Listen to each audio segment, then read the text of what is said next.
Jangan lupa like, comment, and subscribe.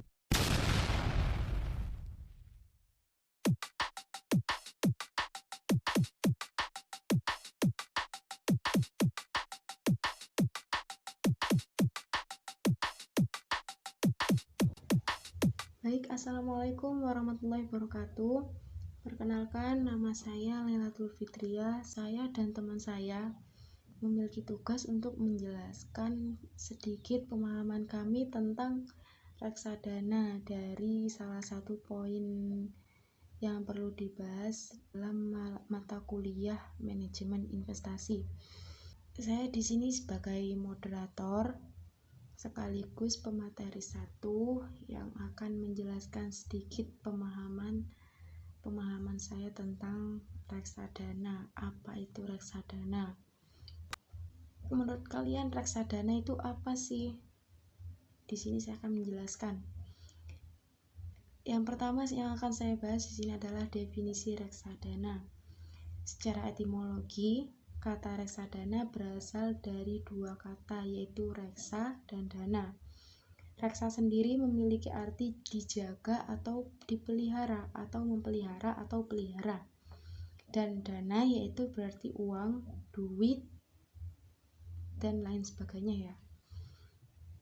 Secara sederhananya dapat kita simpulkan bahwa reksadana adalah kumpulan uang yang dijaga atau dipelihara.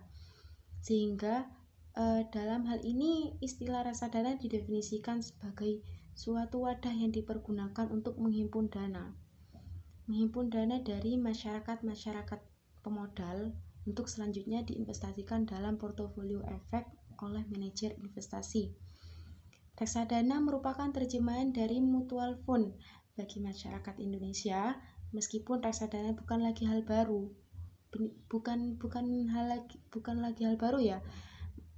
hal baru, tetapi masih kurang populer seperti itu, masih kurang terkenal, sehingga kurang menarik bagi para investor-investor yang ada di luar. Konsep mutual fund ini lahir sekitar 100 tahun lalu di London tepatnya, yaitu di Inggris ya. Di Indonesia, lembaga reksadana dipelopori oleh PT Dana Reksa, sebuah BUMN. Apa itu BUMN? Pasti kalian sudah tahu. BUMN adalah badan usaha milik negara di bawah kontrol Departemen Keuangan. Reksadana merupakan salah satu bentuk dari perusahaan investasi atau biasa disebut dengan investment company. Prinsip investasi sendiri pada reksadana adalah melakukan investasi yang menyebar pada sekian alat investasi yang diperdagangkan di pasar modal.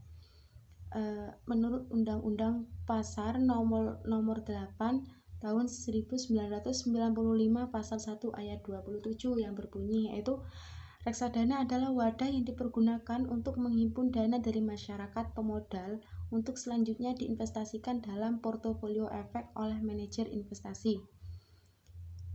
Dari definisi yang saya baca di atas barusan dapat disimpulkan bahwa terdapat 3 unsur penting dalam pengertian reksadana sendiri, yaitu yang pertama adanya kumpulan dana masyarakat baik individu maupun institusi dengan melakukan pengumpulan dana dari para pemodalnya, memungkinkan pemodal-pemodal yang memiliki dana yang minim dapat ikut andil berinvestasi dalam bentuk efek.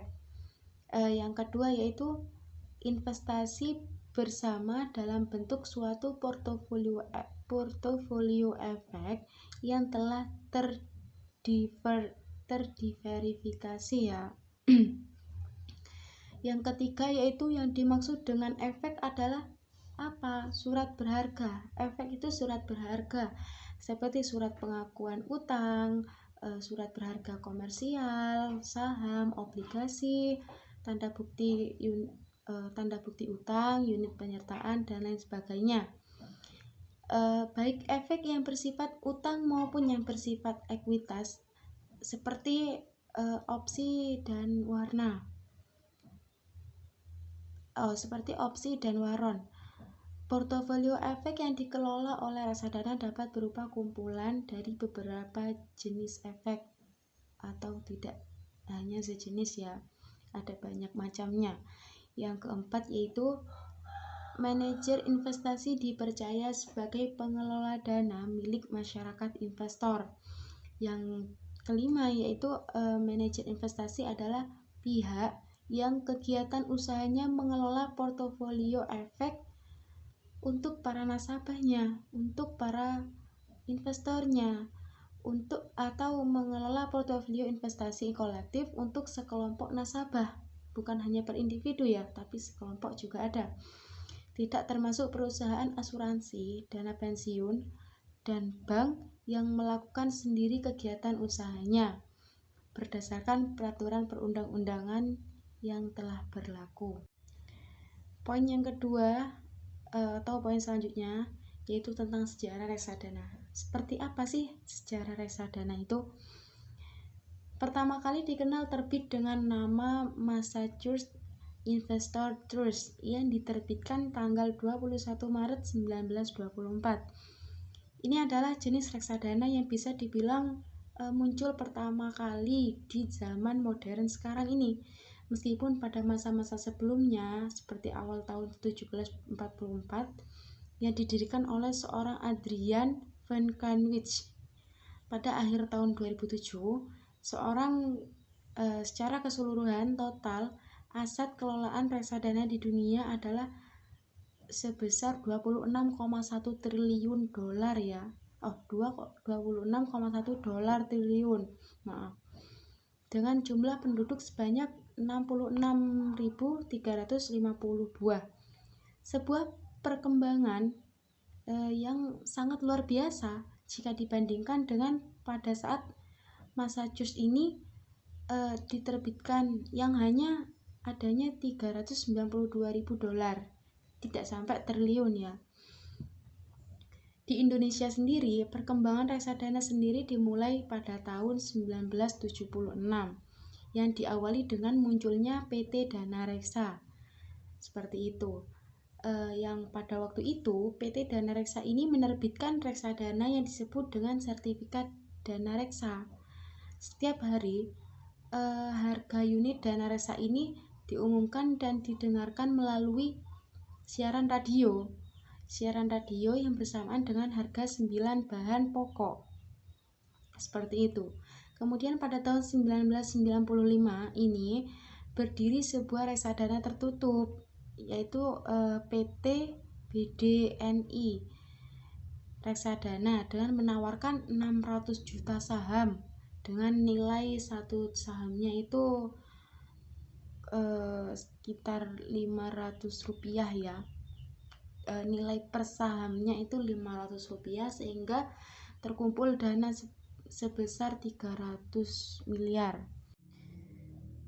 Poin yang ketiga yaitu bentuk reksadana. Kayak seperti apa sih bentuk reksadana itu?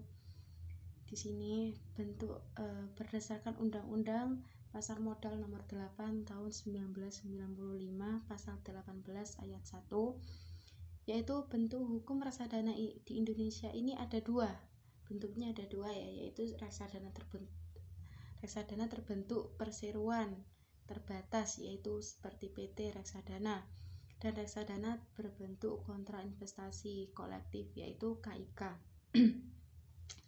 Yang pertama yaitu reksadana berbentuk perseroan atau investment company.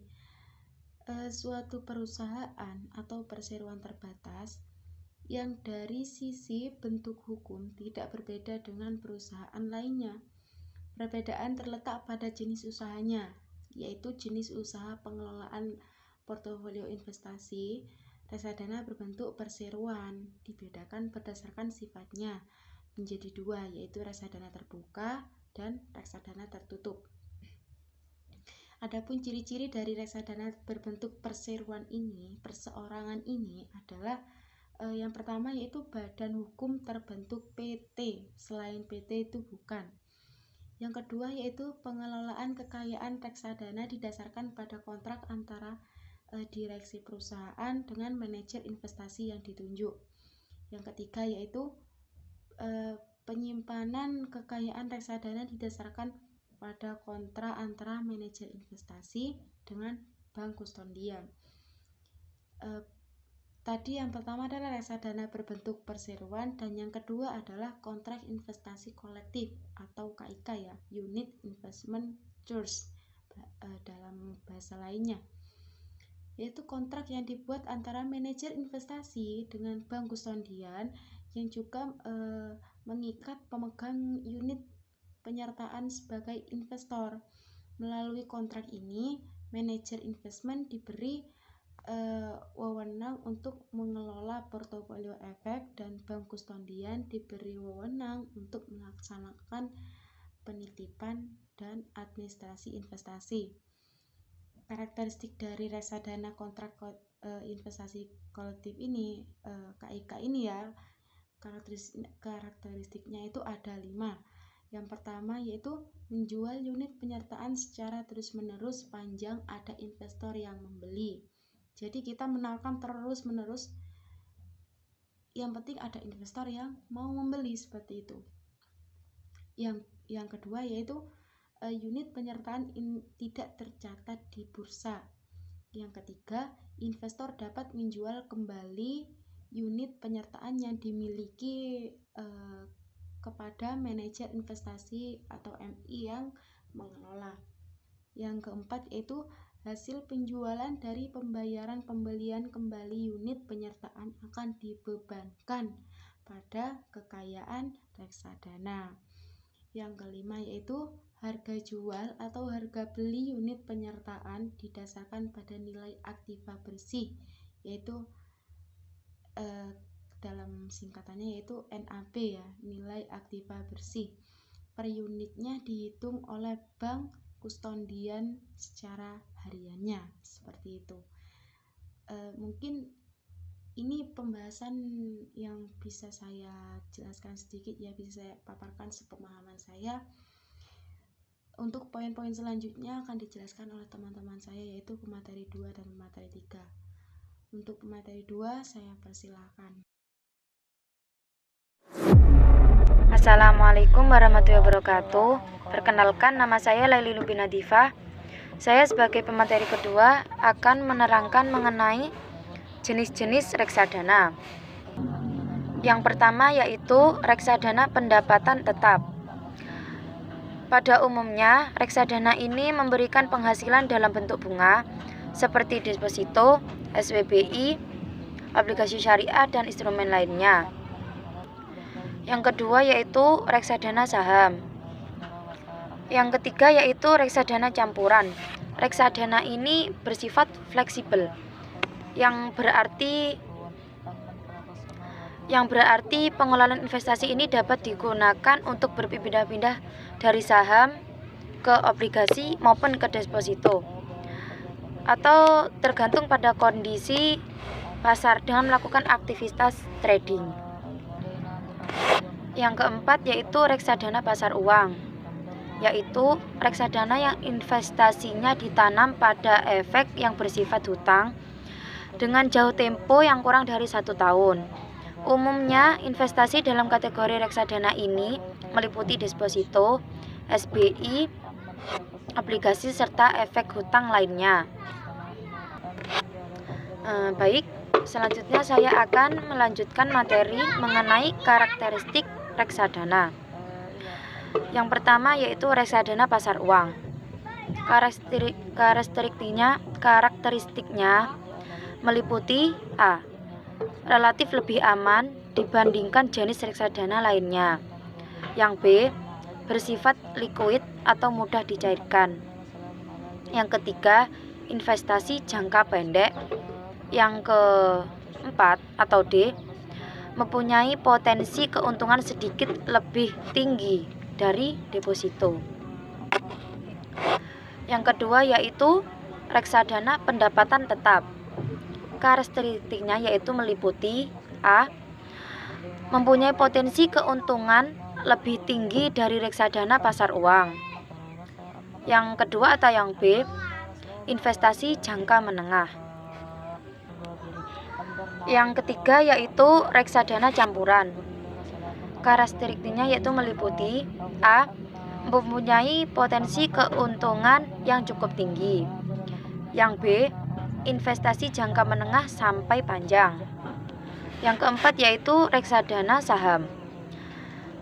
Karakteristiknya yaitu A. Mempunyai potensi keuntungan paling tinggi, namun mempunyai resiko yang lebih tinggi dibanding reksadana lainnya. Yang B. Investasi jangka panjang. Dan yang terakhir yaitu reksadana terproteksi, yaitu meliputi A. Pelindungan 100% pada nilai pokok investasi jika dicairkan sesuai dengan jangka waktu yang ditentukan. Yang B yaitu mempunyai potensi keuntungan sebesar tingkat bunga portofolio obligasi. Mungkin itu saja yang dapat saya terangkan. Terima kasih. Mungkin akan dilanjut.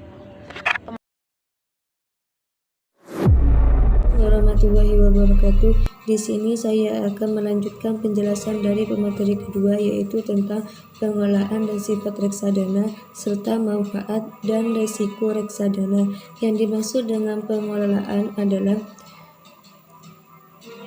bentuk pengelolaan atau mekanisme operasional reksadana hanya dapat dilakukan oleh perusahaan yang telah terdaftar atau mendapatkan izin dari Bapepam. Ada 3 pihak yang terlibat dalam pengelolaan reksadana, diantaranya yaitu manajer investasi, bank kustodian, dan pelaku perantara. Sedangkan sifat reksadana digolongkan menjadi 2, yaitu reksadana terbuka atau open ended, merupakan reksadana yang menerbitkan saham atau unit pernyataan atau menawarkan dan menjualnya kepada investor sampai sejumlah kembali saham atau unit pernyataan yang telah dijualnya. Reksadana terbuka lebih liquid, artinya unit pernyataan lebih mudah diluangkan dengan pasar daripada saham reksadana tertutup.